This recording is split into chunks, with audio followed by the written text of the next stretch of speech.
बिस्मिल्लाहिर्रहमानिर्रहीम। अस्सलाम वालेकुम। कैसे हैं आप सब लोग? उम्मीद है आप सब लोग ठीक होंगे, खैरियत से होंगे। अल्लाह पाक सबको सेहत तंदुरुस्ती अता करे, आमीन। आज मैं जो रेसिपी आपके साथ शेयर करने जा रही हूँ वो है खट्टी चटपटी सी भिंडी। आप ज़रूर ट्राई कीजिएगा, बनाइएगा और मुझे कमेंट्स बॉक्स में बताइएगा कैसी बनी।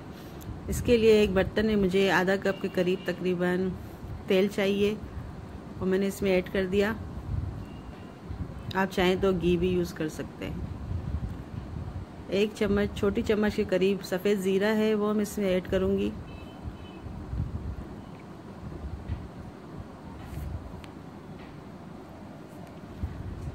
दो दरमियानी साइज़ की प्याज है, वो मैंने काट लिए थे, वो मैं इसमें ऐड करूँगी।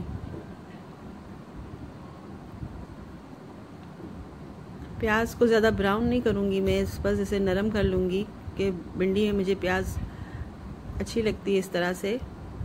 अगर आप चाहें तो थोड़ा सा और उसको सौटे कर सकती हैं।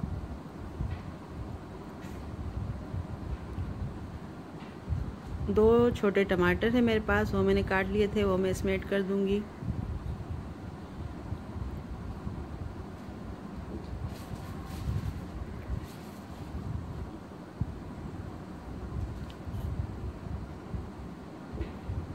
हाफ़ टी स्पून मेरे पास लाल मिर्च है पिसी हुई, वो मैं इसमें ऐड करूँगी। अगर आप चाहें तो ज़्यादा भी ले सकते हैं, जितना आप खाना पसंद करें मिर्चें।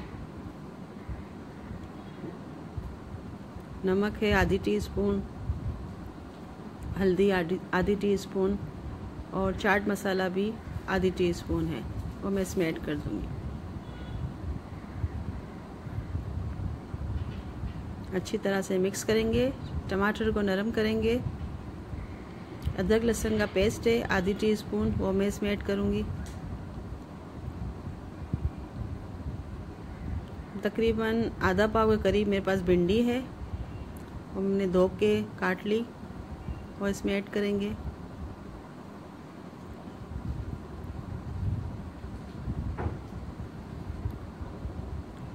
एक केरी थी मेरे पास, उसके 3 टुकड़े मैंने लिए, वो मैं इसमें ऐड कर दूंगी।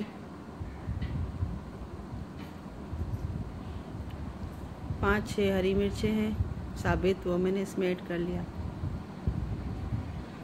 अब अच्छी तरह से भून के थोड़ी देर के लिए मैं ढक के रख दूंगी, 5 से तकरीबन 7-8 मिनट तक, ताकि केरी और टमाटर सब अच्छी तरह से गल जाए।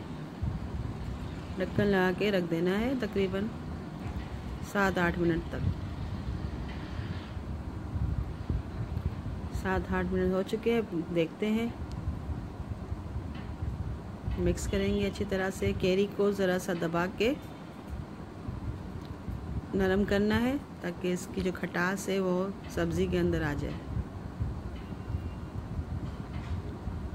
देखिए माशाल्लाह से अच्छी से तैयार हो चुकी है हमारी भिंडी की सब्ज़ी।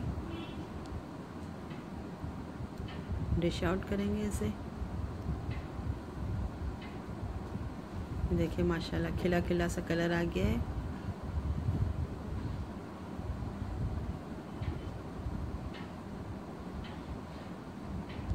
धनिया छिड़क देंगे।